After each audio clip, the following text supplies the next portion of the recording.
And today, they're going to crash. It's going to take people down. And now it's here. Office buildings will soon be homeless shelters. Oh, I took your advice. I bought a house. I'm going to make some money. I said, at the top of the frickin' market? Don't listen to your stupid real estate agent who tells you that, oh, the price of real estate always goes up, because it doesn't. When I hear people coming up to me and say, oh, the price of real estate going up and they're jumping in to buy real estate right now, I don't say anything. And the reason is that people are just getting into the hype. All this credit, it's actually debt, credit and debt, pumping into this economy, trying to prevent this crash. And if inflation keeps going, I get richer. I am extremely happy. And I think Biden, I'm not Republican or Democrat, he intentionally wants inflation. That's why he shut down the XL pipeline. That's why he stopped drilling to get oil prices up. When oil prices go up, all these truckers in Ottawa screaming they can't get food to the table and all this, prices of food go up. Inflation keeps going up regardless of what's going on, just because the policies shutting down the XL pipeline, stopping drilling of oil, so the price of oil goes up. I watch all this, and meanwhile, these people are jumping out and buying real estate like there's no tomorrow, and I can't even talk to them. We're on a turning point. But please understand, ladies and gentlemen, inflation makes the rich extremely rich. The middle class will pay higher taxes, and the poor will get poor because they're the ones who can't afford that $25 Wagyu steak that my friends are selling. So that's why we're in the biggest critical turning points, and that's why I don't know how many years ago when I walked past Richard's book and Borders, and it says a dollar crisis. If you understand what's going on, the problem is the U.S. dollar. Because in 1944, it stopped being money. It just became the reserve currency of the world. And then in 71, Nixon took the dollar off the gold standard. We're being set up right now, one of the biggest changes in world history. And it's, oh, I bought a property. What do you think? I can't even talk to him. Because this, to me, is 2007 all over again. And then the repo market collapsed. 2008, the market collapsed. And back in 2008, this guy named Bernanke, I believe it was, could print money.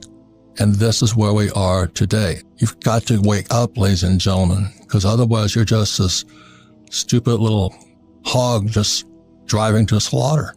So America is we're at, not just America, we're one of the biggest turning points in world history. And like there was Rockefeller, one of those guys said is, when shoe shine boys are giving you stock tips, time to get out. And I was in Safeway the other night, and these people are coming up to me, I did what you said, I bought a rental property. And I came back home and I said to Kim, time to sell. It is so dangerous, but you can't talk somebody out of it because they drank the Kool-Aid. So that's why I'm really honored to have a dear friend, Richard Duncan, been friends for years. He helped Kim and I time the last turn back in 2008. We made fortunes because while everybody was selling, we were buying. And that time has come again. And so that's why please listen to what Richard Duncan has to say. A few months ago, the Fed was still creating $120 billion every month. And then in November, they said they were going to start tapering that, reducing that by $15 billion a month.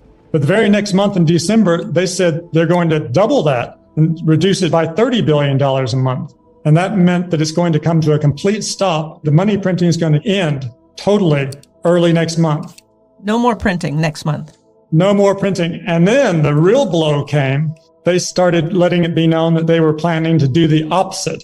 Instead of printing a lot of money through quantitative easing, they're going to start destroying a lot of money through quantitative tightening. Now, when they print money, that pushes asset prices up. When they destroy money, that tends to make asset prices fall. And when the stock market... How do they destroy money? Well, they destroy money because when they print money, they buy bonds with that money. And normally, when the bonds mature, they just roll them over and buy a similar kind of bond. But they destroy money by essentially selling those bonds. And when the Fed, what happens is the bonds mature and the Fed doesn't roll them over. Someone else has to buy the bond. So the Fed gets its money back. And when the Fed gets money back, that money just evaporates. The Fed doesn't need to keep any money because it can make all the money it wants anytime it wants to. So it's a bit complicated to explain in just a few sentences, but the bottom line is it's the opposite of quantitative easing. quantitative tightening destroys money, and that tends to make stock prices fall. And we're about to get a heavy dose of quantitative tightening coming into effect within the next couple of months. And it's going to make it harder and harder for mom and pop to go buy that house they're going to flip. And isn't that going to drive inflation through the roof? Well, they think the opposite. Instead of printing money, that's the thing that normally causes inflation. It stimulates the economy. It creates growth. But when they destroy the money, that tends to make asset prices fall, like stocks and property. So people are less rich, so they spend less money. And if they spend less money, then prices tend to fall. So that's why they're doing this. They're worried now that the inflation rate has moved up to 7%, and they're taking steps to bring it back down. But what they may find is this could cause a significant stock market crash. And some of the high-flying stocks got hit a whole lot harder than that. Look at Meta or Facebook, whatever those I call now, they tanked. Destroying $230 billion of American wealth. There goes your 401k, sweethearts. And that's why I spoke out against 401ks forever. And then all you guys who you're planning on renting your property, people won't be able to afford the rents. That's what it means. Well, so total credit is equal to total debt, because one person's loan is another person's debt, right? So the two have to equal each other. So one way of thinking about this, the easiest way to think about it, is all the debt in the country. Government debt, household sector debt, corporate debt, financial sector debt, all the debt.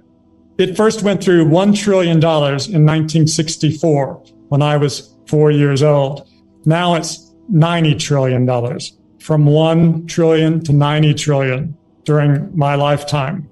And this credit explosion, which would not have been possible if we had remained on a gold system where dollars were backed by gold.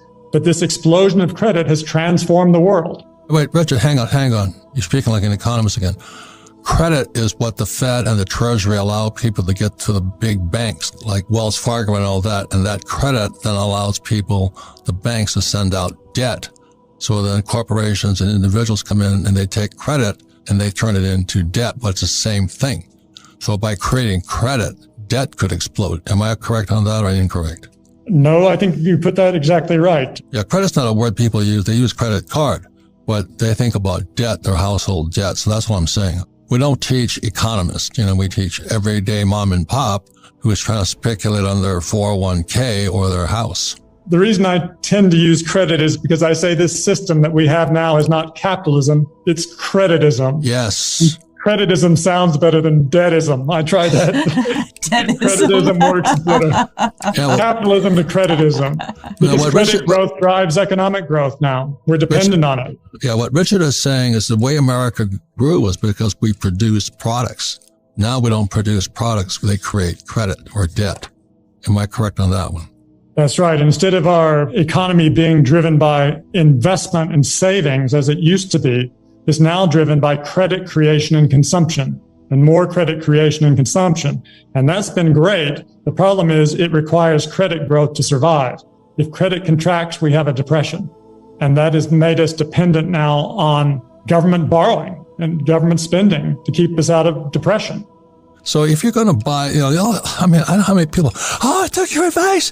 I bought a house. I'm going to make some money. I said, at the top of the frickin' market? And what about all these guys in this 401ks? 401ks came into existence in 1974. It was called ERISA. And I've been speaking out against 401ks because I will get censored with this one. But 401ks are like a condom. It gives you a false sense of security where you're being screwed. Do you know what I mean? And if this market crashes, when they raise these interest rates, if they do, your 401k turns to 201k. Just as you get ready to retire, all you old guys like me, hear what I'm saying? If they raise interest rates because they're going to stop inflation, your 401k may be toast. I'm not saying it's going to happen. Or if you're a millennial and you got mom and dad who are living in La La Land with their 2 401ks, you might be in serious trouble. A very important subject. And the subject is real estate, basically. It's important simply because it's real estate. Parts of it are in serious, serious trouble right now. But when things are bad, also there's good opportunities for things. How many places in the world have we gone to? It's been all over the place. Yeah, we travel the world. We're talking about real estate because, number one, real estate uses debt. And you may or may not know this, but the U.S. dollar is debt. In other words, money cannot exist unless somebody borrows it.